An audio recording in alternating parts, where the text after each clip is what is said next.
খাগড়াছড়ির দীঘিনালা উপজেলার নারাইছড়ি রেঞ্জ এলাকা থেকে বিপন্ন প্রজাতির প্রাণী লজ্জাবতী বানর উদ্ধার করে পাহাড়ের গহীন অরণ্যে অবমুক্ত করা হয়েছে। বৃহস্পতিবার দুপুরে দীঘিনালার কবাখালী ইউনিয়নের আলীনগর এলাকা থেকে বিরল প্রজাতির এই প্রাণীটি উদ্ধার করে ভৈরফা অটল টিলা এলাকায় বিকেলে পাহাড়ের গহীনে অবমুক্ত করেন পার্বত্য চট্টগ্রাম উত্তর বন বিভাগের নারাইছড়ি রেঞ্জ কর্মকর্তা মোহাম্মদ মতিউর রহমান।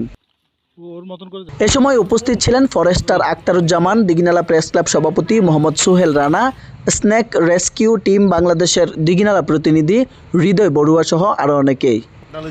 অবমুক্তকালে রেঞ্জ কর্মকর্তা মোহাম্মদ মতিউর রহমান বলেন, এই লজ্জাবতী বানরটি ওই নারাইছড়ির গহীন জঙ্গল থেকে লোকালয়ে চলে আসছে। এখানে গণমাধ্যম কর্মীদের সহযোগিতা এবং এলাকার লোকের সহযোগিতা নিয়ে আমরা এটা উদ্ধার করি। উদ্ধার করে এটা আমরা আবার পুনরায় আমাদের বিভাগীয় বন কর্মকর্তা মহোদয়ের নির্দেশে গভীর জঙ্গলে অবমুক্ত করি। আন্তর্জাতিক প্রকৃতি ও প্রাকৃতিক সম্পদ সংরক্ষণ সংঘ লজ্জাবতী বানরকে বিপন্ন প্রাণী হিসেবে লাল তালিকাভুক্ত করেছে।